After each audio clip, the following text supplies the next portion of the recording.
Hello friends, welcome back once again. Friends, हम लोग अब थोड़ा सा संरचना में जान रहे थे, पौधों की आकार की संरचना में। और उस क्लास में हमने पीछे चर्चा किया था कि पौधों के अंदर किस रूप में पुष्प के, बीज के, फल के आकार किस तरह से बनते हैं।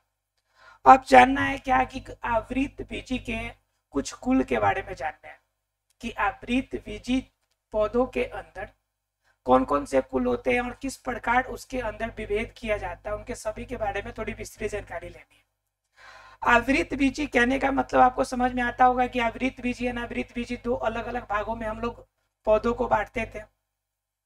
आवृत बीजी, अनावृत बीजी, जिसे एक को हम बोलते थे एंजियोस्पर्म और दूसरे को क्या बोलते थे हम लोग, जिम्नोस्पर्म।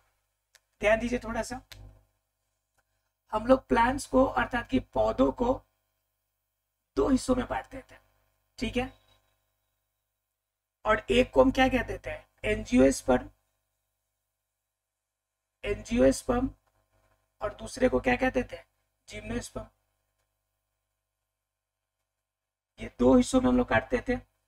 और ये दोनों हिस्सा क्या कहलाता था, ये दोनों में क्या होते थे आपका, कि एंजियोस्पर्म को हम लोग कहते थे आवृत बीजी। क्या कहते थे, आवृत बीजी।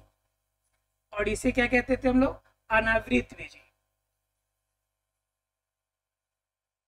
अनावृत बीजी। राइट। अर्थात कि दो हिस्सों में बांटा गया था पौधों को, आवृत बीजी, अनावृत बीजी। अर्थात कि बीज के स्थिति के आधार पर, सिर्फ सीड्स के स्थिति के आधार पर हमने दो हिस्सों में बांटा था। एक होता है कि जिसमें बीज जो हो, बीज अंदर हो और फल जिनके बाहर हो, बीज अंदर हो और फल क्या हो, बाहर हो। तो उसे हम लोग क्या बोलेंगे, उसे हम लोग क्या बोलते हैं, उसे बोलते हैं हम लोग आवृत बीजी। मतलब जिसका फूल हमें दिखे बाहर, मतलब फल, और अंदर क्या हो हमारा, अंदर हमारा क्या हो, फूल हो जनरली, तो उस कंडीशन, सॉरी, अंदर बीज हो और बाहर आपका क्या हो, फल हो, तो उस कंडीशन को हम आवृत बीजी। एक अनावृत बीजी होता है जिसे हम लोग नग्न बीजी भी कहते हैं, मतलब जो बिल्कुल खुला हुआ बीज हो, ठीक है। अब इन दोनों में से हमें जानना है एंजियोस्पर्म के बारे में। किसके बारे में जानना है आपको, तो एंजियोस्पर्म के बारे में आपको चर्चा करनी है कि आवृत बीजी के अंदर कितने तरह के पौधे होते हैं और इनके अंदर किस रूप में हम पौधों को जानते हैं। आवृत बीजी तो ये पता चल गया कि आवृत बीजी के पौधों को हम लोग क्या कहेंगे, बीज के बेस पर बांटे हुए हैं। अब कंफर्म है कि इस बीज कैटेगरी में आएगा तो पौधा दो तरह में बटेगा। एक तो बचेगा क्या आपका, द्विबीजपत्री,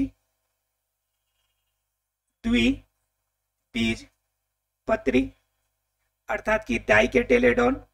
और एक बचेगा, बटेगा किसमें, एक बीजपत्री में।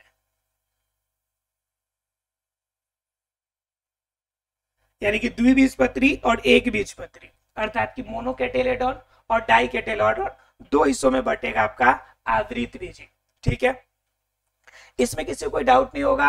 अब क्या है कि आवृत बीजी के अंदर क्या होता है कि कंफर्म है कि इसके अंदर पुष्प खिलेंगे, फूल खिलेंगे। और पुष्प के अंदर क्या होता है कि अलग अलग पार्ट होते हैं, अलग अलग पार्ट होते हैं। तो क्या होता है कि इसमें हम लोग जानेंगे फॉर्मूला को, कि एक पौधे का फॉर्मूला क्या होगा। तो पौधे का फॉर्मूला क्या होता है भाई, तो उनके अंदर जो होता है, जितने भी पार्ट होते हैं फूल के अंदर, उन सभी पार्ट को हम किसी संकेत के माध्यम से लिखते हैं। और उन संकेतों के आधार पर हम क्या करते हैं कि यह पता लगाते हैं कि इसका फॉर्मूला क्या होगा। जैसे हम एग्जाम्पल में आपको बताते हैं कि पहले पौधे के पुष्प का, देखिएगा यहाँ पे पुष्प बनाते हैं, जरा देखिए, पुष्प के हिस्सों का चर्चा कीजिए।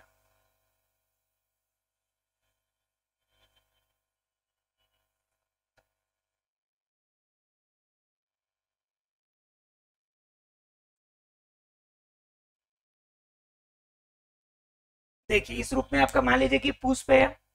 पुष्प के अंदर आपको जनरली क्या देखने को मिलता है, कि इसके अंदर आपको मिलेगा, आपको ये सबसे नीचे वाला हिस्सा, ठीक है, जिसे हम लोग क्या बोलते हैं, जिसे बैकेट बोलते हैं हम लोग, बैकेट बोलते हैं, ठीक है। उसके बाद ये पुष्पासन का हिस्सा हो गया। पुष्पासन मतलब जिसपे आपका पुष्प रहता है, या फिर हम कहते हैं कि इसको क्या, बाह्य दल पुंज हो गया आपका, जो आपका क्या करता है, जो आपका दल पुंज के सटे रहता है, तो बाह्य दल पुंज, बाह्य दल, ये हो गया हमारा दल पुंज। ये होगा हमारा, क्या हो गया हमारा, ये स्त्री वाला, सॉरी जेंट्स वाला पार्ट हो गया, मतलब क्या कि पुमंग हो गया,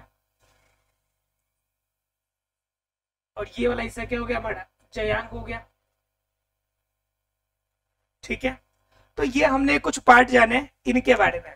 ठीक है, तो इस कंडीशन में आपका हमें अगर ये पता चल गया कि ये हिस्से होते हैं, अब क्या होता है कि इन हिस्सों को हम संकेत के माध्यम से कैसे लिखेंगे, तो सब किसी का संकेत बना हुआ है। ठीक है, जैसे आपका बाह्य दल का ब्रैकेट को भी बीके से शुरू करेंगे सूचित हम लोग, बाह्य दल को किससे करेंगे सूचित, दिख रहा है आप लोग को, यहाँ पे नहीं दिखेगा, यहाँ पे बाह्य दल को हम लोग के से सूचित करेंगे, दल पुंज को सी से करेंगे, पुमंग पुमंग को हम लोग ए से सूचित करेंगे, और जयांग को किससे को शुरू करेंगे, जी से।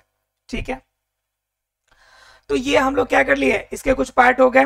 ठीक है, आपका क्या होता है, ए का मतलब पुमंग का मतलब एंड्रोसियम और जी का मतलब गाइनेसियम। ठीक है, यानी कि दोनों पार्ट के आधार पे हमने नामकरण इसका कर लिया। अब क्या होता है कि कभी कभी पौधा क्या होगा कि एक लिंगी होगा, कभी पौधा बहुलिंगी होगा, मतलब कि उभयलिंगी होगा, तो कभी कभी आपका क्या कहते हैं वो मेल डोमिनेटेड होगा, कोई फीमेल डोमिनेटेड होगा, किसी के अंदर दोनों लिंग पाए जाएंगे, तो समस्या उत्पन्न होती है। तो उस कंडीशन में उनके स्ट्रक्चर के आधार पे करेंगे। जैसे मान लीजिए कि अगर मेल वाला हो, अगर ये पौधा क्या हो, मेल हो, ठीक है, तो मेल पौधे के लिए डिनोट करने का तरीका जो है आपका एक सर्कल, और सर्कल के ऊपर एरो मार्किंग, सर्कल के ऊपर क्या, एरो मार्किंग। तो यह क्या डिनोट करेगा कि यह मेल है, क्या यह मेल है। उसी में अगर फीमेल को डिनोट करना होता, तो फीमेल को डिनोट करने का मतलब क्या होता, अगर ये फीमेल वाला होता तो फीमेल का डिनोट करने का तरीका होता कि ओ, ठीक है, और ये आपका टी नीचे। ठीक है, ये डिनोट होता है कि ये फीमेल वाला ये पौधा है जो सिर्फ फीमेल को रखता है, यानी कि यह आपका मदा है, और ये क्या है आपका, जैसे ये मदा हो गया, और ये अगर नर रहता, सिर्फ पौधा में एक ही लिंग होते हैं, अगर नर होता तो ऐसे डिनोट करेंगे, मादा हो गया तो इस साइन से करेंगे, और अगर उभय लिंगी हो गया, क्या हो गया, उभय लिंगी, तो उभय लिंगी के कंडीशन में दोनों को जोड़ देंगे। तो दोनों को जोड़ेंगे तो पहले ऊपर वाले साइन को जोड़ेंगे, तो ऊपर वाले साइन को हमने जोड़ दिया। अब नीचे वाले साइन को जोड़ेंगे, तो ये तो पहले से सर्कल है इसमें, तो क्या करेंगे, इसके नीचे हम प्लस कर देंगे, इसके नीचे क्या कर देंगे, प्लस। तो ये साइन क्या हो गया, उभय लिंगी का हो गया। किसका साइन हो गया, उभय लिंगी का साइन। अर्थात क्या कि एक लिंगी का साइन आपका मेल का अलग, फीमेल का अलग, उभय लिंगी का अलग, बाह्य दल का अलग, दल पुंज का अलग, पुमंग का अलग, जयांग का अलग। जैसे अब एक एग्जाम्पल ले लेते हैं, एक एग्जाम्पल से समझने की कोशिश करते हैं। ठीक है, जैसे मान लीजिए कि कोई पौधा है, ठीक है, और वह पौधा उभयलिंगी है, उभयलिंगी है, तो उभयलिंगी के लिए पहले चिन्ह लिखेंगे, उभयलिंगी। ठीक है, उभयलिंगी ये बन गया आपका, ये उभयलिंगी हो गया। उसके बाद हम क्या करेंगे, देखेंगे कि बाह्य दल पुंज कितने हैं। मान लीजिए कि बाह्य दल पुंज 5 को है, तो K5 क्लियर है। उसके बाद हमने क्या कर दिया कि हम कर लिए कि मान लीजिए उसके जो दल पुंज है उनकी जो पंखुड़िया है मान लीजिए 4 है, पंखुड़िया कितने हैं, 4 है, क्या दल पुंज अर्थात कि C, और वह पंखुड़िया दोनों साइड है, दो के जोड़े में, तो क्या लिखेंगे C2 + 2। ध्यान से समझिएगा, ये उभयलिंगी का साइन हो गया। ये आपका K5 क्या हो गया कि यह आपका बाह्य दल पुंज 5 है, और हमने यह दल पुंज में कहा कि 2 एक साइड में 2 एक साइड में है, तो 2 + 2 लिख दिया हमने। उसके बाद क्या कि उसके अंदर जो पुमंग है उसके अंदर मान लीजिए कि 2 आपके पुंकेसर है, तो क्या हो जाएगा A2 क्लियर। फिर उसके बाद एक जयांग है, तो क्या हो जाएगा, चाहे 2 जयांग है तो G2 हो जाएगा। तो ये संकेत हो जाएंगे इसका, किसका, एक पौधे का, मतलब जिस पौधे का क्या होगा, पौधा कैसा होगा। अब पौधे का इसी सूत्र के आधार पे आप लक्षण जान लीजिएगा, इन सूत्र के आधार पे क्या जान लीजिएगा, लक्षण। अब लक्षण कैसे जानिएगा, तो ये उभयलिंगी पौधा होगा। कैसा पौधा होगा, उभयलिंगी होगा। उसके बाद क्या, K5 यानी कि बाह्य दल की संख्या कितनी होगी इनकी, बाह्य दलों की संख्या 5, राइट। उसके बाद क्या, दल पुंजों की संख्या, दल पुंजों की संख्या दो जोड़ों के रूप में, दो जोड़ों के रूप में, राइट। A2 का मतलब क्या हो गया कि A2 का मतलब क्या हो गया कि आपका फीमेल वाला पार्ट होगा, अर्थात कि मदा, अर्थात कि सॉरी A2 है मतलब कि क्या, पुमंग, अर्थात कि पुंकेसर,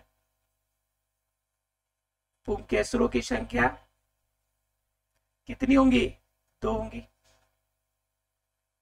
ठीक है। और G2 का मतलब क्या, इसमें स्त्री केसर होंगे जो कितने होंगे, दो होंगे, स्त्री केसर की संख्या कितनी होंगी, दो होंगी। अब बताइए, ये आपको सूत्र देकर आपको पूछ देगा कि बताइए इसके बारे में कि क्या कैसा पौधा है, या फिर आपको सारा डिटेल दे देगा, कहेगा सूत्र लिखिए। एग्जाम में सूत्र लिखने के लिए आ जाता है, अब बच्चे को पता ही नहीं, साइन देख के घबराने लगता है कि भाई इसका मतलब क्या हुआ, कौन सा सूत्र इसमें लगेगा और यह सूत्र निकलेगा कैसे, ठीक है। तो सूत्र के लिए ही अगर एकलिंगी, अब देखिए इसमें क्या होता है कि कभी कभी मदा आश्रय होता है, क्या क्या होता है, मदा आश्रय होता है। तो जिस समय मदा आश्रय होगा तो उस समय एक और चीज हो जाएगी, ये आपका प्लस आपका जुड़ जाएगा सर्कल के अंदर, ठीक है। ये एक केस है। कभी कभी केस क्या होगा कि इसका जो पुंकेसर होगा वह दल पुंज के साथ जुड़ा हुआ होगा, क्या होगा कि इसका पुंकेसर जो होगा, पुमंग जो होगा, दल पुंज के साथ अटैच होगा।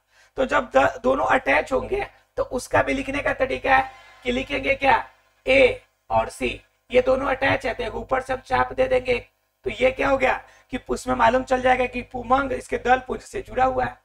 मतलब क्या, पूरे संकेत के माध्यम से जो लिखते हैं इसी को हम लोग क्या बोलते हैं, फॉर्मूला बोलते हैं, अर्थात कि पौधे की फॉर्मूला, ठीक है। तो हम जब जानेंगे आवृत बीजी के बारे में, तो आवृत बीजी के द्विबीजपत्री और एक बीजपत्री के अंदर जितने भी स्कूल के पौधे आएंगे सभी कुल के पौधों के बारे में हम लोग जानेंगे, और सभी कुल के पौधों को हम क्या करेंगे, उनके संकेतों के माध्यम से जानने की कोशिश करेंगे। तो इसके अंदर कौन कौन से कुल के अंदर आएंगे, तो पहले हम लोग जानेंगे द्विबीजपत्री के बारे में। यहां तक क्लियर है सबको, यानी पौधे के सभी पार्ट को संकेतों के माध्यम से लिखने का तरीका यह क्या कहलाता है, यह आपका आवृत बीजी का क्या कहलाता है, फॉर्मूला कहलाता है। इसे क्या कहते हैं हम लोग, फॉर्मूला। पौधे का क्या है, फॉर्मूला है। क्लियर है सबको। अभी तक मैथ्स में फॉर्मूला पढ़ते थे, अब कहां पढ़ेंगे, बायोलॉजी के अंदर भी हम लोग फॉर्मूला जानने की कोशिश करेंगे। क्लियर है आप लोग को। अगर क्लियर है तो हम लोग द्विबीजपत्री के कुछ आपके कुल के बारे में जानेंगे, ठीक है। और पहला हम लोग जानेंगे ब्रेसिकेसी। किसके बारे में जानेंगे, इसके अंदर बहुत सारे पार्ट होंगे, लेकिन पहला हम लोग जानेंगे किसके बारे में, ब्रेसिकेसी के बारे में।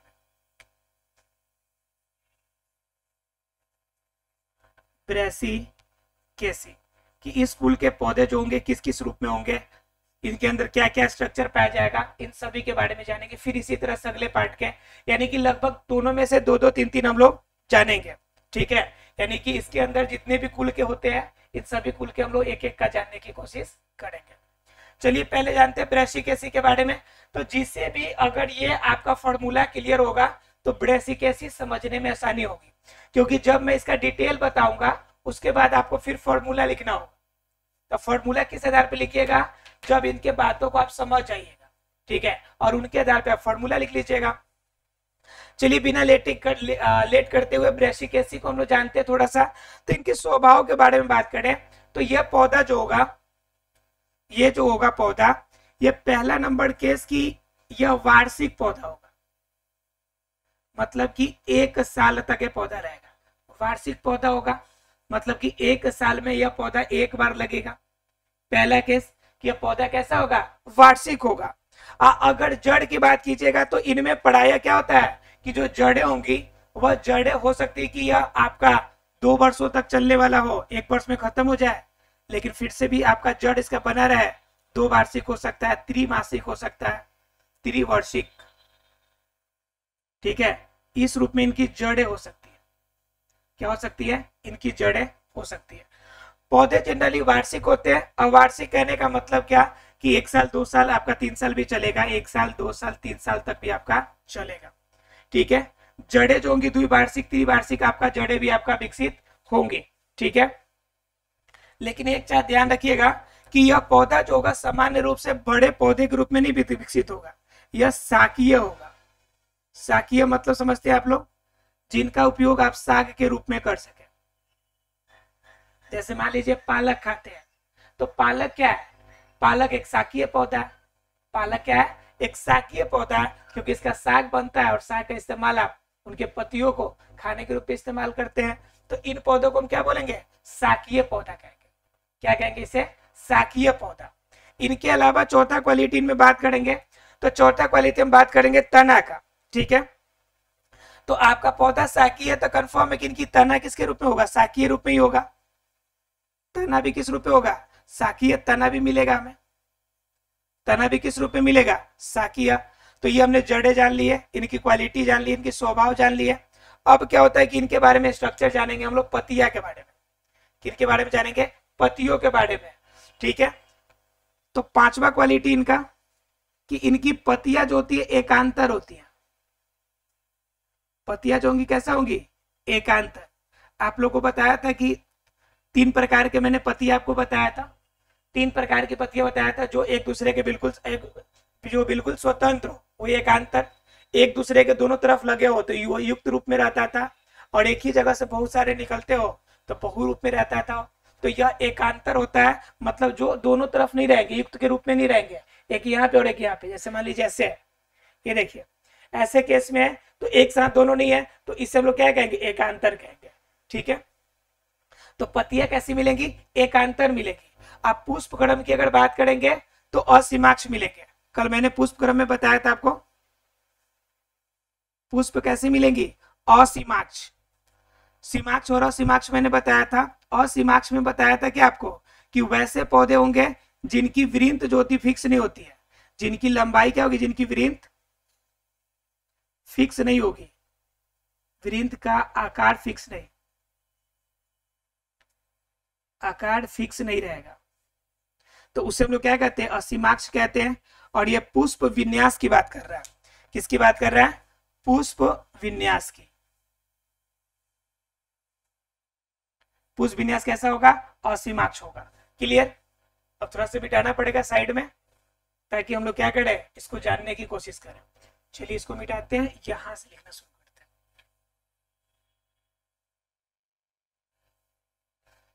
ठीक है, तो पुष्प विन्यास हो गया। अब जानेंगे पुष्प के बारे में। तो पुष्प कैसे होंगे, द्विलिंगी होंगे। पुष्प कितना नंबर पॉइंट है, 7। पुष्प जो होगा शावृंत होगा।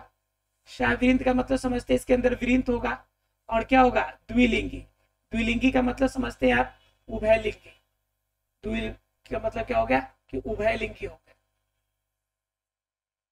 क्लियर है आप लोग को, पुष्प। उसके बाद 8वां पॉइंट अगर देखेंगे इसका, तो 8वां पॉइंट किसके बारे में देखेंगे, इनके दल पुंज के बारे में देखेंगे हम लोग। ठीक है, बाह्य दल के बारे में। तो इनकी बाह्य दल होगी, बाह्य दल। तो बाह्य दल की संख्या कुल 4 होगी, और 4 कैसे होंगी, दो दोनों साइड में लगी होंगी। क्या होंगी, दो दोनों साइड में लगी होंगी। जैसे 2 इस साइड में लगी होंगी तो 2 अगले साइड में लगी होंगी। तो इस रूप में 2 के पेयर में होंगी। तो 4 हम लिख दिए कि दोनों साइड में 2 रहेंगी। क्लियर है आप लोग को। अब उसके बाद हम बात कर लेंगे दल पुंज की। किनकी बात कर लेंगे, दल पुंज की। तो दल पुंजों की संख्या कितनी होंगी इनकी, तो दल पुंजों की संख्या भी 4 होंगी। कितनी होंगी, 4। लेकिन ये पेयर में नहीं रहेंगी, ये स्वतंत्र रूपी रहेंगी। क्या रहेंगी, स्वतंत्र रूपी, मतलब सभी अलग अलग रूप में रहेंगे दल पुंज। तो ये 9 हो गए क्वालिटी इनके। और क्या बच जाता है आपका, पुंकेसर और इसकी पुमंग और इसकी आपका जयांग के बारे में। ठीक है, तो इनकी बात करेंगे 10वां में क्या होगा, पुमंग। पुमंग में क्या होता है, पुमंग की संख्या 6। 6 में क्या रहेगा, 5 पेयर में रहेगा। 5 मतलब क्या रहेगा, युग्म के रूप में रहेगा। ठीक है, और एक क्या रहेगा, स्वतंत्र रूप में रहेगा। बात समझ में रही है, अर्थात कि 5+1 में रहेगा आपका। 11 नंबर हम बात करें तो किसकी बात कर लेंगे हम लोग, जयांग की। जयांग मतलब इसका मध्य भाग की। तो इसकी जयांक की बात करें आपका किसका, ब्रोसोकेसी का, तो इसकी जयांक की बात करें तो जयांक क्या होंगे कि द्विअंडापी होंगे। कितने अंडम वाले होंगे, द्विअंडापी, द्विअंडापी, ठीक है, यानी कि 2 अंडे देने वाली होंगी। उसके बाद क्या करेंगे, फल की बात करें तो फल जनरली काष्ठीय फल होंगे, काष्ठीय फल नहीं होता इसका, इसका फल क्या होगा आपका, इसका फल जनरली आपका शाकीय होगा, तो शाकीय रूप में आपका फल प्राप्त होगा, यानी कि आपका काष्ठीय फल नहीं होता है, शल्कीय के रूप में होता है, शल्कीय फॉर्म में मिलेगा हमें। उसके बाद क्या होता है कि 13 नंबर फल हो गया। अब क्या बच गया इसके बारे में, तो परागन की बात करें तो पर परागन के द्वारा परागन की क्रिया इसमें होगी। निषेचन की क्रिया क्या करें, परागन होगी, लेकिन पर परागन होगी। आप जरा ध्यान से समझिए, ब्रोसिकेसी के अंदर ये जो होंगे, इनके अंदर हमने 13 क्वालिटी जाने, क्या कि ये पहला नंबर पौधा तो वार्षिक होगा, यानी 1 वर्ष तक रहेगा, 1, 2, 3 वर्ष तक ये जा सकता है। इनके अंदर अगर जड़े की बात करें तो जड़े द्विवार्षिक त्रिवार्षिक आपके लंबे समय तक ये बढ़ सकती है। सामान्य रूप से ये पौधे जो होंगे शाकीय होंगे, अर्थात शाक के रूप में होंगी। उसके बाद तना की बात कीजिएगा तो तना भी शाकीय होती है। उसके बाद पतिया की बात करें तो पतिया कैसी होंगी, एकांतर होंगी, मतलब लगातार एक साथ नहीं होंगी, एक ऊपर होगा एक नीचे होगा, तो पतिया एकांतर होंगी। और पुष्प विन्यास कैसा होगा, असीमाक्ष, अर्थात कि जिनके वृंत का आकार फिक्स नहीं होगा, तो ये क्या होंगे, असीमाक्ष होंगे। अगर पुष्प की बात कीजिएगा तो पुष्प इनके अंदर वृंत वाला होगा, लेकिन कैसे जीव होंगे, द्विलिंगी होंगे, अर्थात कि यह उभयलिंगी होगा। क्लियर है। बाह्य दल की बात कीजिएगा तो बाह्य दलों की संख्या कुल कितनी हो जाएगी, 4, और 2-2 के पेयर में रहेगा। और दल पुंज किसके रूप में रहेगा, 4 रहेगा, लेकिन सभी के सभी स्वतंत्र रहेंगे, कोई एक दूसरे से जुड़ा नहीं रहेगा।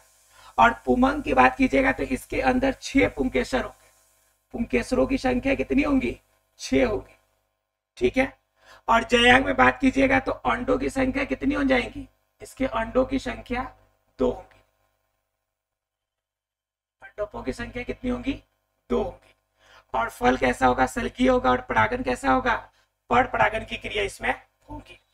अब इनके अगर पौधों का कोई कहे कि आप फॉर्मूला लिख के बताइए, तो कैसे लिखिएगा, पहले इनका एग्जाम्पल जान लीजिए कि ये पौधा कभी आपने देखा है कि नहीं देखा है। ये पौधे कैटेगरी आते हैं सरसों में। कैसे, कौन सा पौधा है, जैसे आपका सरसों, सरसों सब कोई देखे। अब इनका सूत्र जरा देखिए और समझने की कोशिश कीजिए, और आप बताइए कि इसका सूत्र क्या होगा, ठीक है। ये युग्म जब होगा तो 5 नहीं होगा, माफ कीजिएगा, इसमें युग्म 5 नहीं, युग्म तो युग्म बनेगा, अर्थात जोड़ा बनेगा तो 4 ही बनेगा, और 2 स्वतंत्र रूप में, ठीक है। 4 युग्म के रूप में, जोड़े के रूप में, 2 स्वतंत्र। अब इनका फॉर्मूला देखते हैं हम लोग सरसों का।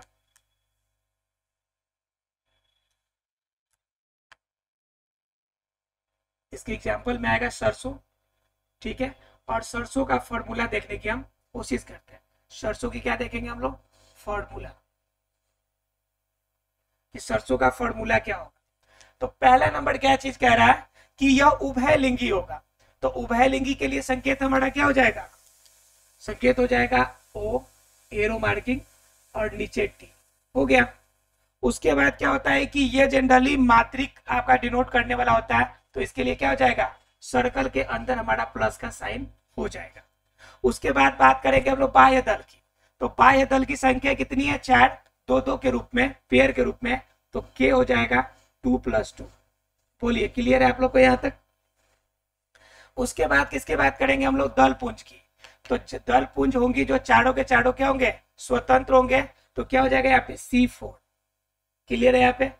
उसके बाद क्या, पुमंग की बात करेंगे तो पुमंग की संख्या कितनी है, 6, तो पुमंग के लिए क्या हो जाएगा हमारा A, और कितनी संख्या है, 6, 6 किस रूप में, 4 एक साथ और 2 एक साथ, तो क्या हो जाएगा A का 4 + 2, क्लियर। उसके बाद क्या कह रहा है आपका, जयांग जो होगा द्विअंडापी होगा, तो G में क्या हो जाएगा, 2 हो जाएगा। बोलिए, फॉर्मूला समझ में आया आप लोग को, फॉर्मूला समझ में आ गया आप लोग को, क्लियर है सबको। तो हमें फॉर्मूला इसी तरह से लिखने हैं। अब एक और एग्जांपल लिख लीजिएगा आप लोग। हाँ, मतलब एग्जाम्पल इसके बहुत सारे हैं। अब क्या है कि फॉर्मूला लिखने का एक ही तरीका है, बस एक का जान लीजिएगा, 2-4 एग्जाम्पल पे आप ट्राई कीजिएगा, लिखने आ जाएगा। फॉर्मूला डिपेंड करता है आपको लिखने के तरीके पे, आपको लिखने आना चाहिए। एग्जाम में ऐसे फॉर्मूला दिया रहेगा और बोलेगा बताइए कि इनकी विशेषता बताइए, चाहे पूछ देगा कि बताइए सरसों का फॉर्मूला बताइए, तो सरसों का आपका 13 गुण पता है सब, तो 13 गुण पता है तो फॉर्मूला तुरंत कर लीजिएगा आप। उभय लिंगी है और मात्री आश्रयी है, तो उसके बाद क्या है, इसके बाह्य दल पुंजों में 2-2 का पेड़ है और साथ में इसके दल पुंज 4 है। उसके बाद इसके पुमंग की संख्या आपका क्या है, 4+2, और आपका जो जयांग है उनकी संख्या 2 है, तो इस रूप में हो जाएगा। तो ये क्या हो गया हमारे, ये हो गया आपके ब्रेसिकेसी के रूप में। इसी के एग्जाम्पल में आपके बहुत सारे आ जाएंगे, सरसों आ जाएंगे, राई आ जाएंगे, मूली आ जाएगा, सलजम आ जाएगा, गोभी आ जाएगा, ठीक है। और गोभी के अंदर भी फूल गोभी, बंधा गोभी, ठीक है, या इसके अलावा ब्रोकली, ये सभी इसी के अंतर्गत आ जाएंगे। किसके अंतर्गत, ये सभी के सभी आ जाएंगे ब्रोसिकेसी के अंतर्गत। यानी कि सरसों, राई, फूल गोभी, बंधा गोभी, ब्रोकली, ये सभी किसके अंतर्गत आएंगे, ब्रोसिकेसी के अंतर्गत आएंगे, जिनके अंदर यह 13 क्वालिटी पाई जाएगी। यह ब्रोसिकेसी सबको क्लियर है। अब ब्रोसिकेसी क्लियर है तो इनके बारे में हम लोग जानेंगे कि इनका उपयोग कहाँ करते हैं हम लोग, आर्थिक महत्व क्या है। तो हम लोग जैसे जान ली कि सरसों, राई, फूल गोभी है, तो कंफर्म है कि इनका इस्तेमाल सबसे ज्यादा किस रूप में होता होगा, भोजन के रूप में। नीचे वाला मिटा देते हैं। हम बात कर लेंगे इसके आर्थिक महत्व के बारे में। आर्थिक महत्व,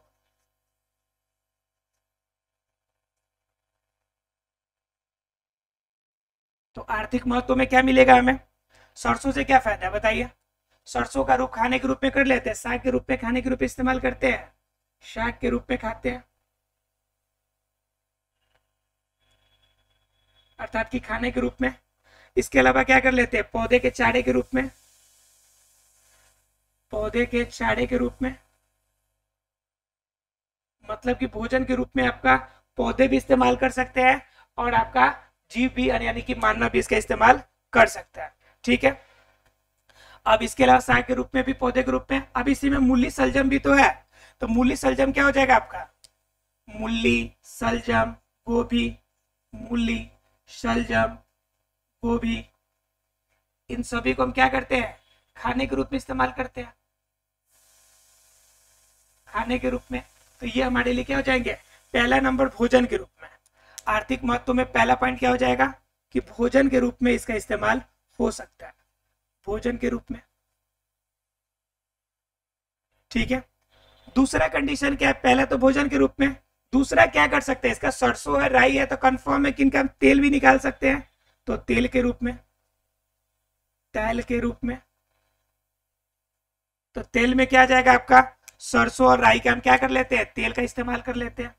सरसों, राई, इन सभी का क्या करते हैं, राई का तेल उपयोग में लाते हैं। क्लियर है आप लोग को। इसके रूप में और किसके रूप में हम लोग कर ले सकते हैं, इसका उपयोग एक और हो जाता है, कुछ पौधे ऐसे भी होते हैं जो सजावटी रूप में भी काम आते हैं। किसके रूप में आते हैं, सजावटी पौधे के रूप में, अर्थात क्या, बागवानी और बगीचों को सजाने के रूप में, बगीचों में सजावटी के रूप में।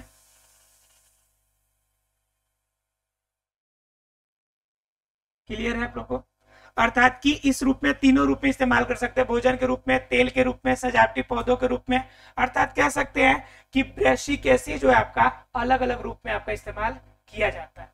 क्लियर है आप लोगों को फ्रेंड्स। आशा है कि इस चैप्टर में, इस टॉपिक में कोई डाउट नहीं रहा होगा। कल हम लोग जानेंगे इसी के अगले पॉइंट के बारे में, मालवेशी के बारे में। ये ब्रेसिकेसी का था डिटेल, आपको सूत्र निकालना, फॉर्मूला निकालना आ गया होगा। अगर ये निकालना आ गया होगा तो आगे की दो आपकी इसके अन्य आपके पार्ट जो होंगे द्विबीजपत्री के